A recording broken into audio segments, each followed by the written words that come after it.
রুটি বানানো শুধু একটা কাজ না, এটা অনেক সময় মানুষের জীবনের গল্প হয়ে দাঁড়ায়। এই দোকানটা তেমনই একটা গল্প বলে। সকাল থেকে সন্ধ্যা গরম তাওয়ার সামনে দাঁড়িয়ে একটা ছেলেই প্রতিটা রুটি বানায় নির্ভুল, নিঃশব্দে।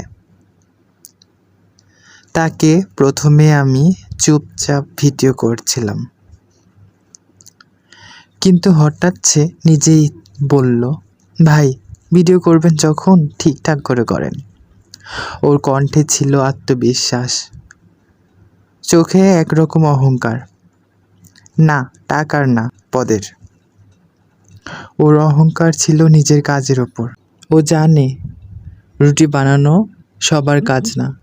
ঘামে ভেজা কপাল, আগুনের তাপ আর একটা ছন্দে হাত চালানোর দক্ষতা, সব মিলিয়ে এটা একটা গল্প নয়, এটা একটা শিল্প।